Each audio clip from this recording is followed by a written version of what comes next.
Үлкен шіңгілдің жүйрік басындағы жәннат жайлау білекті құжыртыға енді жетіп отыра қалған кез еді. Орта жайлаудың шөбін тулақ сүйреткендей тақырлап барып дүр жайлауға дүр көтеріле көше жөнелген елдің жыл 12 айдағы ең бір естен рахат шағы осы. Мен атам мен апам бауырына салып алған халық деген еркес едім. Біздің үй әулеттің ең үлкен қара шаңырағы.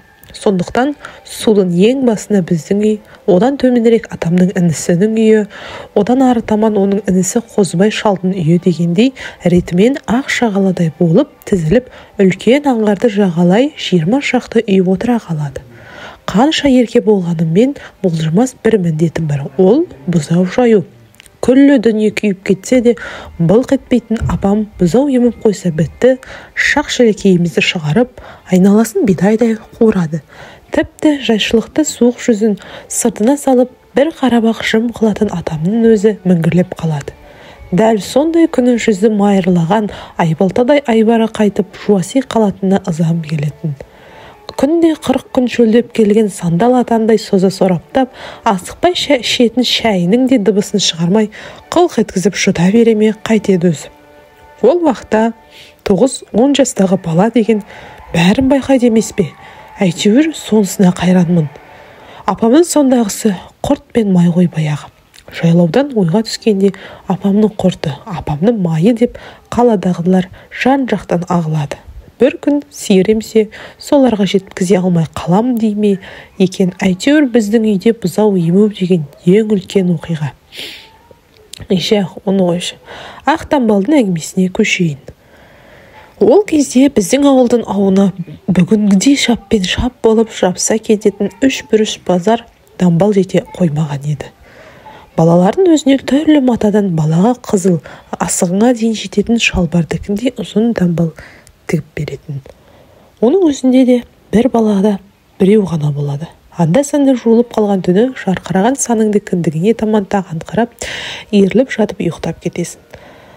Таң ата ояна бергенде теуіп тастаған көрпешеңді лып еткізіп жамыла қоясында әлі ұйықтап жатқан адамдай біраз жатасың.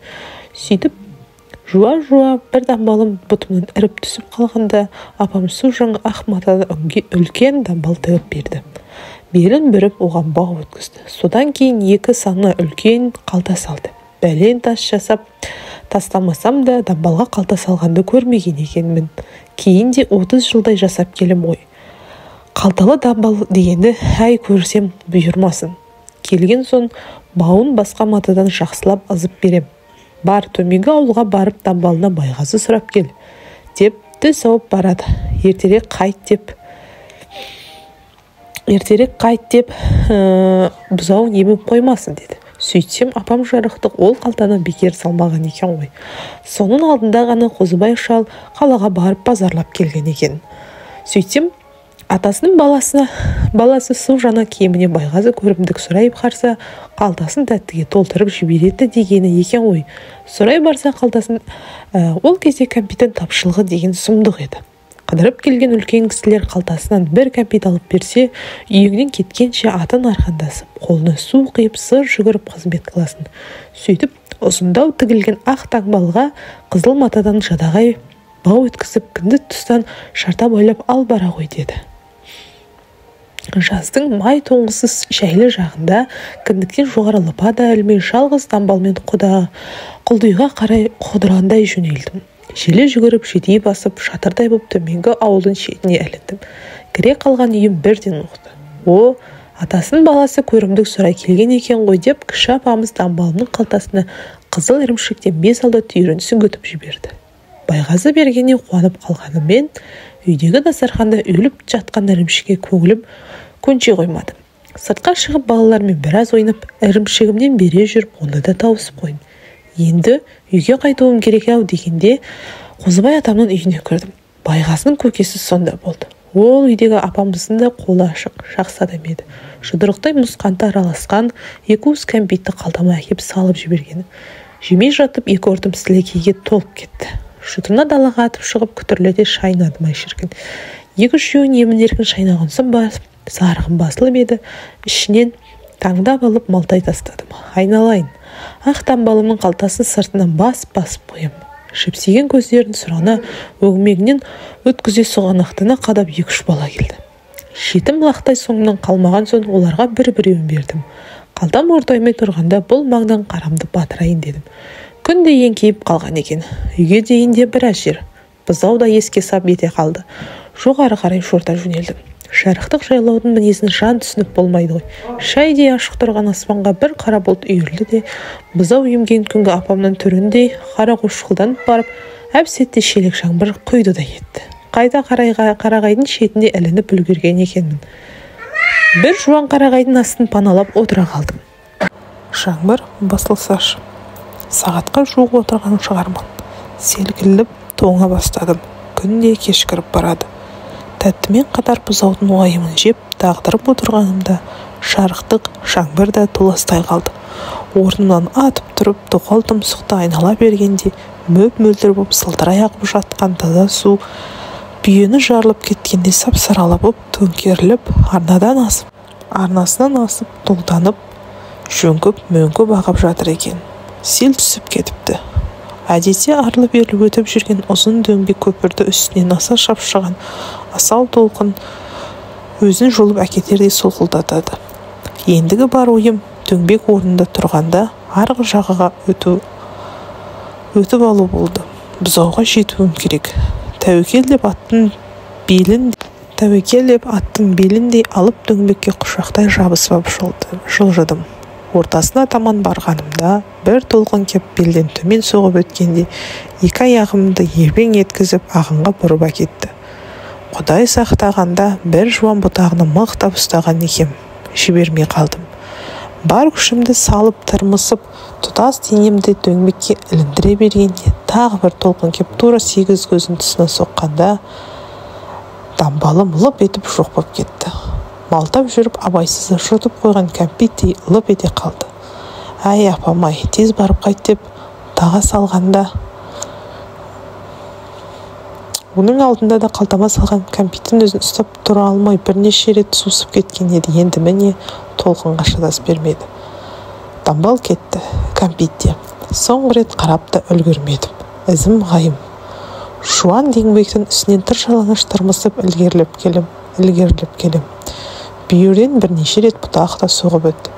Әйтеуір басыма ештеңе тимесе екен деп оқ жыландай қақшитып ала қарай тырмыса бердім.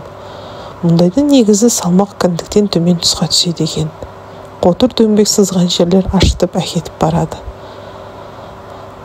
Аман өткенмен қуанып сәл тыныстап отырғанымда дамбалдаға тәтті де бұзау да бәрі қатар есіме түсе кеткенім. Дөңбек тізілген шабыммен ішім удай ашып орнымнан тұрдым. 2 алақанымды айқастыра алдыға салып бүкшеңдей бездім. Кішкене бедегілердің үстіне шыға келсем, сиырлар өрсен келе жатыр екен. Бұзаулары маң-мұң басып бірге келе жатыр. Күнде бұттарына симай шайқалып келе жататын қарасан келгірлердің желіндері жұдырықтай боп қушиып, өздері судан сидаң етеді. Бұзаулары да бір армансыз емген екен. Езулерден аққан ақ көбік шөпке ілініп шұбатылады. Отыра кеттім. Енді не болдым? Не дамбал жоқ, не кәмпит, не сүт жоқ. Тоңып та кеттім. Үйге барғаным мен үйдегі ауа райы даладан суық болатынына өзіме аян. Үй жаққа үңіліп едім, атамның аты көрінбейді. Тым болмаса атам келген соң барайын дедім. Жаңбырдан кейінгі болар-болмас желімектің өзі жалаңаш денені қалтыратып жібереді екен. Көзіме үйден алыстау дөңде ескі ағаш бейіттер бар еді. Сол түсе кетті. Сәлді болса ықтасын ғой деп солай қарай бүкшеңдеп жүгіре жөнелдім. Күн ұясына жақындағанда бойымды қорқыныш билей бастады. Бейіттің тұсынан үйде толық көріне қоймайды. Атам қай жақтан келер екен деп әлсін әлі ашыққа шығып қарап қойып отырам. Қас қарайып, көз байлануға таяғанда бір жақтан ат тұяғының дыбысы естілді. Ашыққа шыға келсем, атам екен. Не дерімді білмей 2 қолды алға қусырып, состиып тұра қалдым. Маған жалт қараған атам астапыралла деді де атын ұрып жіберіп ары қарай тұра шапты. Апақ-сапақ, бейбақ. Мен соңынан тұра жүгірдім. Ата, тоқта, ата деймін. Артына қарап қойып шабады. Сәл жүгіргенде өкпең өшіп күйіп бұралып жата кеттім. Атам жын шайданнан құтылғандай кішкене дөңестен асып үйге қарай түсіп шоқ болды. Не боп кеткенін өзім де түсінбей қалдым. Атам емес пе әлде деп қоям. Сүйретіліп орнынан тұрып жібергенімде атам маған қалай келе жатыр. Қуанып кеттім. Ата деп айқай салдым. О, балам-ау, мұнда не қып жүрсің? Мынау не жүріс, көрден шыққандай киімің қайда деп атынан құлай-мұлай түсті де мені жып-жылы өңіріне тығып ала қойды. Тамағыма жойғын бір өксік тығылып, тынысым тарылып, булығып бара жаттым да, тұла бойымнан бір ыстық ағын көтеріліп кеп, екі көзден төгіліп кетті. Ып-ыстық жалпақ алақанмен айғыздай алайда бұлайда сүртті. Селдей ағылған ыстық ағын таусылар емес. Өксіген сайын толқынданып кеп домалайды. Алдына алып, жаздық жұқа шапанның екі өңірін қаусырып алды. Дамбалымды сел алып кеткен тәпшітті деп отырып айттым. Адам шоқиып алып кетті. Құлынмау деп құлақ түбі, тамағыма дейін тұмсығын тығып, мұртын батыра иіскеп алды. Болды. Екеумізге бүгін сүт те, айран да жоқ, барды жата қал деді есік алдына келгенде. Апам сыртта жүр екен. Жүгіріп бардым да атамның сеңсең ішігін тас бүркеніп жата қалдым. Суықтан жып-жылы жерге кіріп кеткенде мау жұрап ұйқы қысып ұйықтап кеткен екем. Таңертең оясам, оттың басында атам мен апам шүкілдесіп отыр екен. Сел түскенде жаным шығып кете жаздады ғой. Жүрегім аузыма тығылды деп қояды апам. Бұл қайда мықты ғой, ана өздеріңдегі болса, дөңбекке жабысу түгілі отырар еді суға ағып деп қояды атам. Менен бір жас кіші қаладағы інімді меңзеп. Мал көрмеген қайдан? Бала малдың шетіне шықпаса, ескірмейді ғой.